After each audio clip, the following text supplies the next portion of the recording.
Guys, welcome sa ato ang motivational story o gitawag nato og sambingay sa Bisaya. Guys, kini nga mga sambingay aduna kini mga dagkong lesson o duna po tay mga supporting verses niini every sambingay nato. Ano ato kini gipahaom sa mga bersikulo alang kini sa Kristohanon gamit kay nato ni mga motivational story kay dagko kay to mga lesson nga makuha niini. So kini atong sambingay karon may tungod sa pagpanalipod sa Ginoo. Usahay ang Kristohanon dili kasabot kung giunsa ta pagpanalipod sa Ginoo. Dunay ga-expect nga Kristohanon nga ang pagpanalipod sa Ginoo inanira gyud, inanira. So ang pagpanalipod sa Ginoo adunay daghang pamaagi. Munang ining sambingay mo kini magtudlo kanato sa pamaagi sa pagpanalipod sa Ginoo kanato.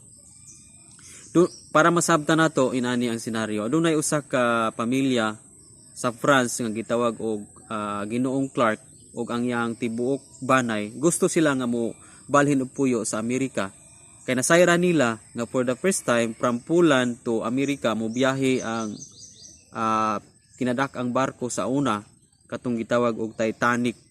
So nasayon man ta atong maong barko sa news o sa mga story nga katong may pinakadakong barko ato nga time.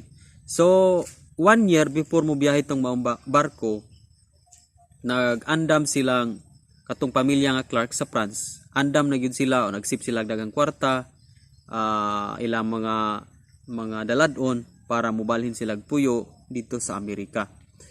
And din niabot ng time nga hapit na ang schedule para mo biyahe na tong maong barko. So 1 week before sa schedule, 1 week ahead dunay nahitabo sa anak ni Clark o pamilyang Clark. So napaakan og iro ang iyang kinamanghuran nga anak. Karon na hospital, ingon ang doktor nga kinahanglang mo stay sila og 3 weeks para sa recovery kumpleto nga kaayuhan sa napaakan niyang anak.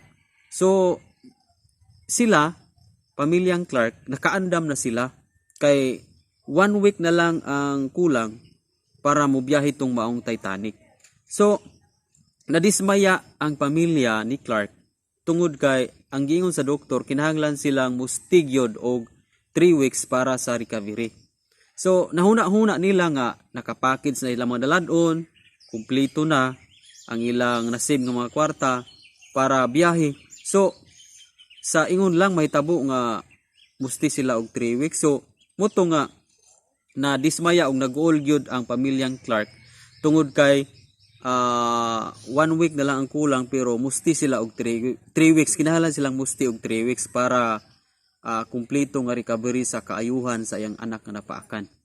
So tuod man wa gyud sila mahimo tungod kay mao man kini ang giingon sa doktor mo na nga nituman sila pero adunay kaguol, dunay pag question sa Ginoo.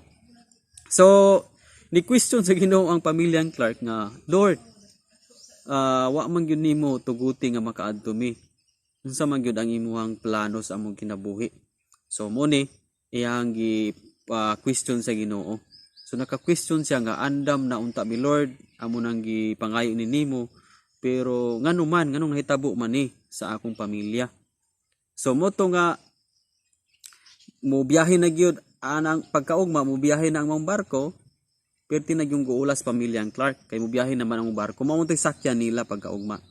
So tungod sa iyang kaguol miadto gud siya sa pantalan, miadto gud siya sa gigikanan sa barko.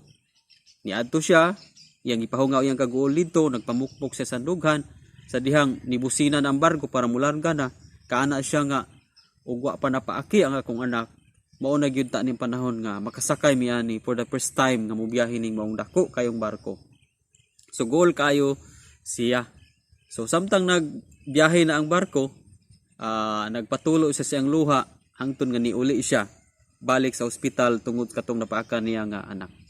Tuod man niabot ang mga balita after pagbiyahe 3 days after sa paglawig sa maong dakong barkong Titanic, 3 days, dunay dako ng balita sa tibuok kalibutan nga nalunod ang maong barko o matod pa sa gikwinta nga mga nangamatay may kalabat kini og 1,500 kay 1,500 man ang mga sakay atong mao nga barko. So halos tanan gyud namatay sa nakasakay atong nga barko.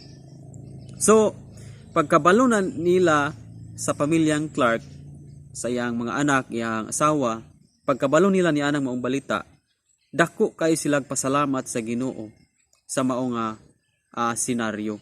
Nakaana sila nga, salamat Lord kay mao ding wala nimo tuguti nga makasakay mi ug mao ding bad situation among nadawat para dili mi makasakay kay imo day ming gipanalipdan kay once nga wa pud toy nahitabo nga napaakan ang among anak unya kung makasakay mi atong nga barko apil pud ta bis mga nangamatay atong mga barko.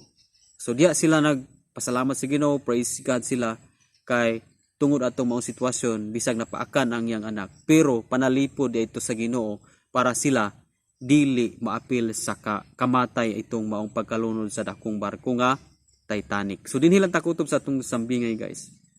Dako kay taglison nga makuha niini. Una nga lison nga itong makuha ang panalipod sa Ginoo usahay dili nato masabtan. Kay ang panalipod sa Ginoo bisan gani ang mga bad situation nga moabot sa atua, pwede niyang gamiton isip panalipod sa atua. Tanawa sa maong sambingay, bad situation man gudtong nahitabo kay napaakan niyang anak. Within 3 weeks silang musti. So 1 week mo biyahe ang barko, sila magpabilin pa og 3 weeks. So in short, dili sila makasakay sa mong barko. Diba? So bad situation nahitabo sa ila ha. Murag makayunta nga dili maayo nga sitwasyon kay nakaandam na sila, no? Nakapak na ang ilang tanan-daladon pero adunay sitwasyon nga dili mayong naabot apan mao'y gigamit sa Ginoo nga panalipod para dili sila maapil sa maong trahedya o dili sila maapil sa kamatay sa maong pagkalunod sa dakong barko. So sometimes sa atong kinabuhing Kristohanon dili nato ma-judge ang mga bad situation nga niabot sa tuwa. Kay what if usa na siya ka panalipod sa Ginoo sa imuha o sa kuha sa imong pamilya, okay? So sometimes mag-uulta kung dili ta madawat sa trabaho, okay? Example ini kung dili ta madawat sa trabaho dunay daghan kayo mo ikaguol nila kung dili sila dawaton sa trabaho. So what if panalipod na sa Ginoo kay nakita sa Ginoo nga kung maka-apply ya ka ng trabaho abi ako wala na kay time diha niya, wala na kay time sa pagsimba. So gipanalipdan ka sa Ginoo. Munang in everything magpasalamat gud sa Ginoo. Matud pa sa 1 Thessalonians 5:18, pagpasalamat kamo bisag unsay mudangat kaninyo, kini maong kabubuton sa Dios nga buhaton ninyo sa ngalan ni Kristo Jesus. Diba? So diha sila nagkapasalamat after sa pagbiyahe 3 days balita nga nalunod o 1,500 ang gikwinta nga nangamatay. So dako kayong pasalamat sa pamilyang Clark tungod sa maong panghitabo. But pasabot kung ato ning kuag lessons tong kinabuhi. Tanan nga mudangat nato. Good situation and bad situation nga nabot sa kinabuhi. Dapat ginatong pasalamatan. Kay mao ni ang kabubuton sa amahan.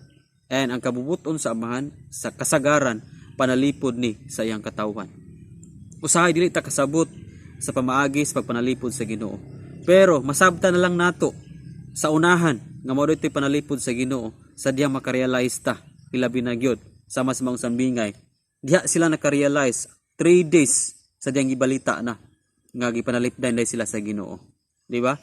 So sa aktual dili nato mahibal-an nga usa ka na kapanalipod sa Ginoo. Pero after sa maong panghitabo diha na nato masayran nga ang Dios diay nga atong gilagaran nagapanalipod kanato. Sakit bang dawaton ang dili mayo nga sitwasyon, sakit bang dawaton ang mga balabag, sakit bang dawaton nga dili ta kanang dili ta madawat kung duna tay gi-applyan, sakit man kayong pumalandungon nga i-reject ta kung duna tay pagpang-apply. Pero ibutan nato sa hanauna nga kung adunay mga opportunity nga gibalibaran ta atong sabton nga panalipod kana sa Ginoo. So every opportunity nga wala nato na grab ug nabalibaran ta dunay posibilidad nga gipanalipdan ka sa Ginoo. Munang bisan unsa nga dagan sa imong kinabuhi, bisag unsa nga sitwasyon nga naa sa imong kinabuhi karon, kat-uni ang pagpasalamat sa Ginoo. Kat-una nato nga dili ta mo blame, kinahanglan makatuna nato nga dili ta mo basol sa Ginoo, dili ta mo question sa Ginoo nganong nain-ani ang atong kinabuhi, but instead nga mo question ta, magapasalamat hinuon ta. Sabin say unsay mudangat sa atoa. Kay mo ni ang gingon diri sa 1 Thessalonians 5:18 nga mo ni kabubuton sa amahan nga atong buhaton. Nga bisan unsa ang sitwasyon nga mudangat sa atoa, pasalamatan nato. Guys, kung na-bless ka nining mga sambingay, paki-comment lang sa atong comment section and be sure nga nakasubscribe ka sa atuang channel.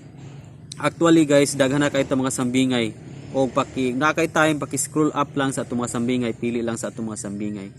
Glory to God, kita-kita na punta sa next na po nato mga sambingay. God bless.